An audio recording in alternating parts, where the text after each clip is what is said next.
What is happening? Welcome to the Plus Pitch Podcast, your morning pitching podcast from pitcherlist.com. My name is Nick Pollock. Today is May 13th, and yes, we're going to talk about baseball. Bailey Ober, my gosh, 9 innings, 0 earned runs, a Maddux complete game shutout, 2 hits, 0 walks, and 7 strikeouts. Got the win against the Marlins. My gosh, Bailey Ober, Mr. 88 miles per hour, back to the future here. And this is just bonkers to me, right? 3 earned runs total in 4 of his last 5 outings, with 27 innings in that time. And of course, there's a bad one in there. But this is just not meant to last, okay? And I'm not trying to say that a pitcher, because he throws an 88-mile-per-hour fastball, means he's always going to do poorly. No.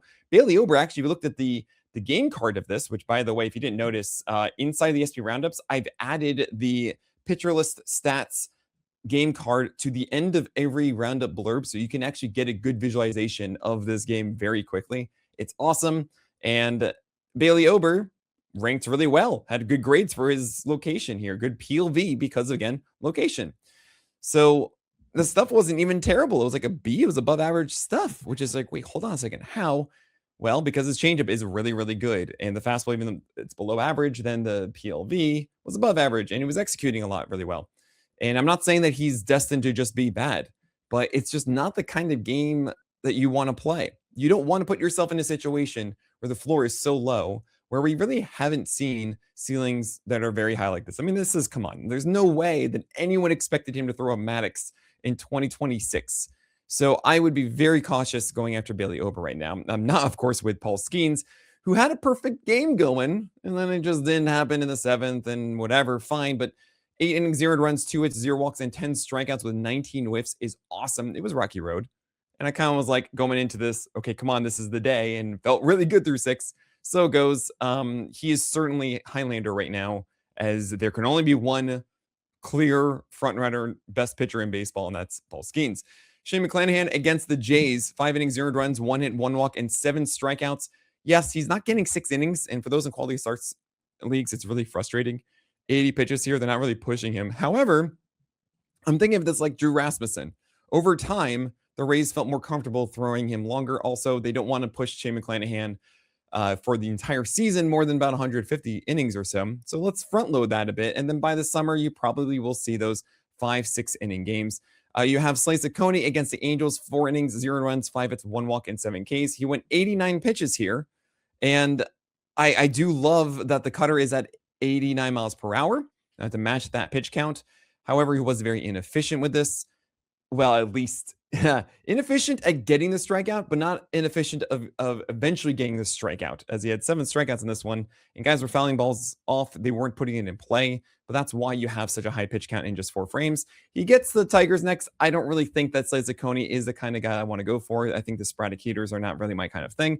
The 89 mile per hour cut is a good thing, but it's just not the play I want to make right now. Mackenzie Gore, oh my gosh, he went 8 innings, 1 run, 3 hits, 1 walk, and 5 strikeouts against the Arizona Diamondbacks, got the win. This is just the second game under 200 runs for Gore all season. And not only enough in a start where he had his 3rd lowest swing strike rate of the year, just 8 whiffs on 95 pitches. And now he goes into Coors. I'm not really a big fan of that. I did like the curveball going down a ton in this game. He really located that well. And I think it was his best curveball of the year, especially against right-handers that he faced a lot of against the Snacks. It's not necessarily the start that really gets me super hyped, but it's good to see him execute once, and now we get Coors, and that's probably going to be a bench there, and it's still really frustrating Mackenzie Gore, but I do think this could be a launching pad after that game. Zach Wheeler at 7.1 innings of 1 run, 6 hits, 0 walks, and 4 Ks against the Red Sox, 7 whiffs, 25% CSW. It's not really the Starling Wheeler we want him to be, not the Archer, you could say, with all of his stuff. It's at 95. And I'm a little annoyed that Wheeler isn't really going closer to that 96, 97. At the same time, he's still very good. Just don't expect him to be like a 27% strikeout rate, right? He's at like 22%. That should be fine. Like, think of him as a high quality Holly, okay? Brian Bayo against the Phillies once again had an opener, and that's all he needs. Clearly, 6.1 innings of 1 run, 4 hits, 1 walk, and 5 strikeouts. He threw so many sinkers. I want to say it was like 50% sinkers in this. And it was 55% usage to both lefties and righties. So many called strikes. the cutter was a really good tool against right-handers. The curve and change were involved a little bit against lefties, but I don't really see a massively improved Bayo here. I just see the Phillies taking a ton of called strikes, and he's just throwing these sinkers and they're not getting hit for whatever reason. I'm still not in on this. Michaelis exists. Cool, great. Freddie Peralta against the Tigers got the win, 6 innings, 2 earned runs, 7 hits, 1 walk, and 7 strikeouts. That's Freddie Peralta. Really, really is at this point. Brian Wu against the Astros. Yeah, 9 strikeouts, 6 innings, 2 earned runs. Ace is going to ace because he's not the guy that allowed, what, like 7 home runs in 2 games? I know, crazy, right? What is interesting, though, is he's throwing the sweeper about 30% of the time against right-handers. And guess what? 17% swing strike rate, 75% strike rate. Like, more whiffs, and we have more strikes on that sweeper. And it's been something over time that we wanted to see from Brian Wu, is actually utilizing secondaries and not just purely reliant on the four-seamer and the sinker. So that's cool. Will Warren had a much better game this time around against the Orioles. 5.2 innings of 200 runs, 4 hits, 1 walk, and 6 strikeouts. Careful Icarus here, as he had 5 innings of shutout ball. And then he allowed 2 doubles and a single for both runs in that 6th inning. Could not get out and survive that 6th inning to go for the full quality start here. It is weird to see just a 52% strike rate on the sweeper. And this wasn't the best command of his fastballs that I've seen. But Will Warren is still a very productive starter. He has been for the year, and consider him a Holly moving forward. Adrian Hauser, oh my gosh, he had his best game, or one of them, 5.2 innings of 200 runs, 3 hits, 3 walks, and 4 Ks. What? Against the Dodgers? I mean, I gave him the gold star because it's a much tougher opponent than Ober, and now he's going to go into Sacramento for Sacramento. You don't want to do that. So Adrian Hauser, that's cool, but like, no. Michael Lorenzen, he was strong good. 5 innings, 200 runs, 5 hits, 2 walks, 5 Ks away from Pittsburgh. And I do want to note, it was about 1.5 ticks up on everything. Maybe there is something about Michael Lorenzen here. I don't know. Or, I mean, you just had a really good birthday party in Pittsburgh, and you cannot possibly go after this. And not to mention, even with that extra velocity, it was 6 whiffs and 85 pitches in a bad whip in a loss. So you got 5 Ks and 200 runs in 5 innings. It's a 3.6 ERA. Sweet. Good job, Lorenzen. Eric Fede, you know that is not real. 5 innings, 200 runs, 6 hits, 1 walk, 2 strikeouts. There's another birthday party there. Walberto Arena did well if you chose him as the streamer. I was debating between him, Slay Ciccone, and Stephen Kolek. The answer was Walberto Arena, apparently. 5 innings, 200 runs, 3 hits, 1 walk, 4 strikeouts. And this was changeups down away to left-handers a ton, about 50% usage here. The fastballs weren't really impressive, though, and he still doesn't really have a reliable breaking ball, and I just don't really want to lean into this. He's not impressing me much like Shania, and I can't really go after this. This was also an ideal situation of tons of lefties to really amplify that changeup, so I'm not going after this moving forward. Grant Holmes against the Cubs, 4 innings, 200 runs, 1 hit, 4 walks, and 5 Ks. Yeah, I mean, it was the Cubs. You didn't really want to go after the real estate broker here.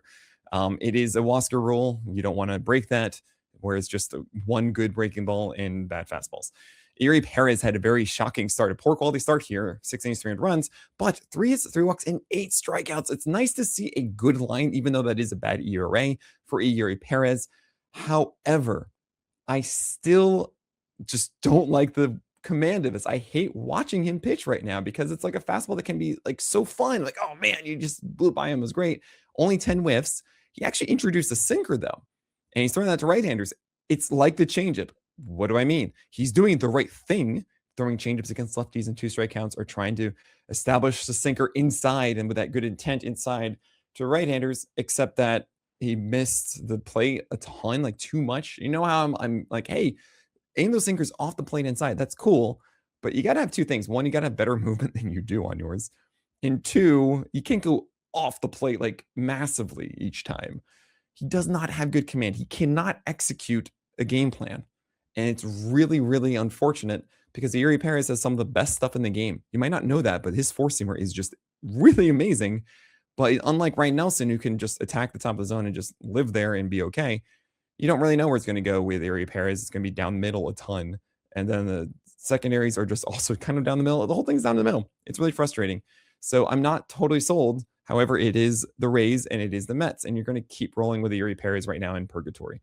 Brandon Sproat against the Padres, 5.1 innings of 300 runs, 6 hits, 2 walks, and 6 strikeouts. He got a King Cole.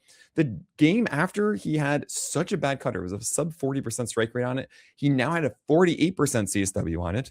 So higher CSW than strike rate of the pitch in the previous start, which is ridiculous. He also got a ton of whiffs on it, 71 strikes on the cutter here. And that was really nice. But the sweeper isn't a whiff pitch to right-handers. I mean, the cutter is taken over a bit, and that's fine.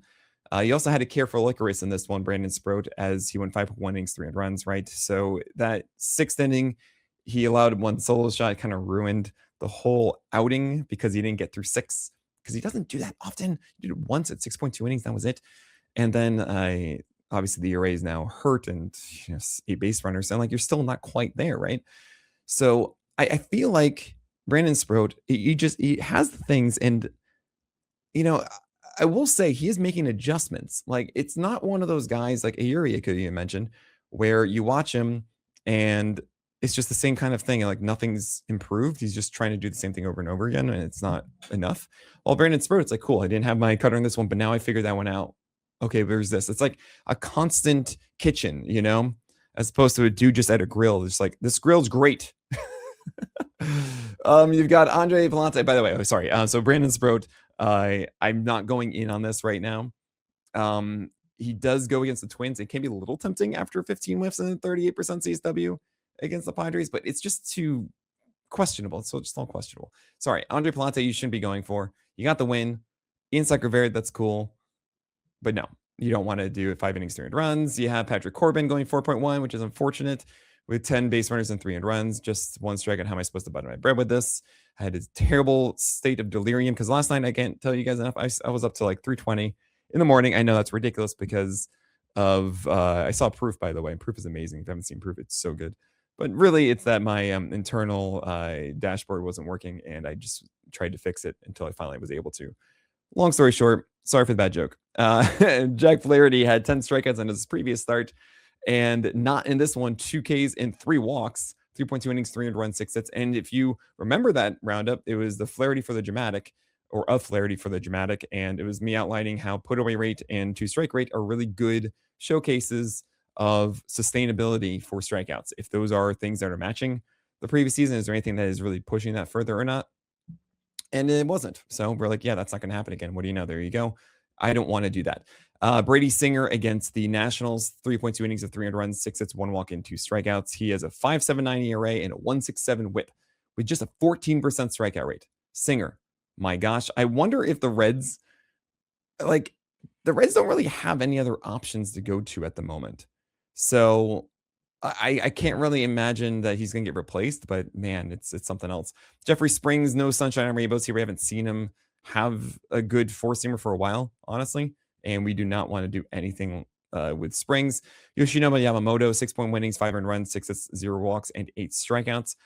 He got more whiffs with 4-seamers again. It does look like he's doing that, which is really cool. He had to care for Licorice after allowing 3 solo shots through 6, and then he stuck around for the 7th for 2 more runs because life is pain.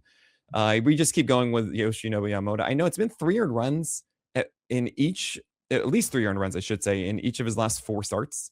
But then he didn't allow more than 200 runs in the first 4. It's weird. It's across 8 starts there. The Inquisitor, YY, is going to be just fine. Don't worry. And then you have Stephen Kolek against the White Sox. A very big disappointment for me. He was 4 innings of great, 62 pitches, 0 runs. And then the 5th, oh man, he had a bad cutter of the plate for a solo shot, some hits, scored another run with a double, and then I believe a slider, over the plate to Maddux, who hit it for a 3-run shot. And I'm just like, oh, so close to nailing that one. He gets the Cardinals next, and I think like Kolek is a good like Toby and 15 teamers. Like, he can go 6 innings constantly, and you can see that here just through the first 4. Colin Ray against Atlanta. We didn't want to do that one. Yeah, don't do that one for Atlanta. It's Colin Ray. 4.1 innings, 5 runs. He's a streamer. That's it. Trevor Rogers started the game with a fastball to Paul Goldschmidt, who hit it for a solo shot. So that was really frustrating. And then he was all right. And then the 3rd was really bad with a terrible 4-seamer to Grisham in the nitro zone for a 3-run shot. And it's so funny with Trevor Rogers. Before he was sick, right? He was on the IL with an actual illness, as Cashew hath arrived to the podcast. And he was still pitching really well before, and it just wasn't going his way. And now this is a still ill. So, and it's still ill, like, we're not going to go for it. But I feel like this was the Yankees as well. And you're like, all right, let's just not do this one. And I feel good about Trevor Rogers. I would actually buy low on Trevor Rogers right now. He's at 94. He's got a legit changeup, and he's keeping his four-seamer up. I think the good times are coming for Trevor Rogers now. It's the Rays next, and I feel like that's going to be a really good start that everyone buys back in. We have Tatsuya Imai, who had a very strange still ill. 4 innings, 600 runs. Yeah. We don't want to go for this, and you got to wait until he does something good. But he didn't throw his splitter, and he didn't throw his four-seamer. Actually, he threw one four-seamer, but he threw sinkers and sliders. I don't understand. It is not a good sign whatsoever for Tatsuya Imai, and we're not going to go after that whatsoever until, whatsoever. I got to stop saying that term, but yeah, you don't want to touch Tatsuya Imai. I don't know why he's suddenly going sinker slider when he has this really, really flat four-seamer. You have Matt Waldron. Don't trust the knuckleballer. You know this. 600 runs, 2.2 innings. Let's move on. And last but not least is Zach Gallen. 4.2 innings of 700 runs, 9 base runners, 4 strikeouts. He has such a good schedule ahead. This was at Texas, and he's going to host the Giants. He's going to get Rocky Road, and then he's going into Seattle. And it's like, man, he had really good pitch separation, and he had good command on the previous one too. And this one didn't work out either. Maybe I'm just being like foolish here, but I feel like it should be better in those. Oh, right. His velocity was down to 92, 93. So, it still feels all right. He's getting enough pitches to go deeper into this. He did have a very bad final frame here in the 5th, and that's really when it came apart. I do feel like just because it's been so bad that we have this idea that it's not possible to be good. And for your 15 teamers, I'm not going to rule out that those 3 starts are going to be good. This was at Texas, Nick. You told us that this was going to be better because it's at Texas. I know. Still, I'm not going to completely rule it out. All right, we have other guys to talk about for today and tomorrow's games. Talk about all of that after this break. Looking at today's games, you have Christian Scott at 8% rostered as my stream preview of the day. It's also PL Bots, which is a nice little preview there, because if you want PL Bots picks, and by the way, we are like neck and neck with our stream picks. I've had a comeback here. You have to get PL Pro. You'll also get an extra day of my streaming rankings before everyone else. If you want to get that little extra edge, you need to get PL Pro. You can get 20% off with promo code Mother's Day 20. I announced it yesterday on the podcast. I'm going to allow it for another day here. You can get PL Pro yearly for 20% off. That's over $40 saved, over 2 months worth of PL Pro. So go check that out today, pitcherlist.com/premium. You get many things. My sit and start grid for 14 days, which is all of my tiers of starters for 14 days out. So if you want to do your planning for next week, I've got you covered. And so many things like our Discord ad-free website and the PL Pro dashboard that we're making right now, which you guys are going to love. So get all of that today, 20% off with Mother's Day 20 at pitcherlist.com/premium. All right, Christian Scott again, 8% roster. I think he should be rostered everywhere right now. 8% is such a gift because Christian Scott is not the guy. Just ignore the first game and you'll realize, oh, right, this is a really good flat four-seamer with a fantastic sweeper, a good cutter, generally good command, a splitter that he also likes to unveil for strikeouts against lefties. This is good.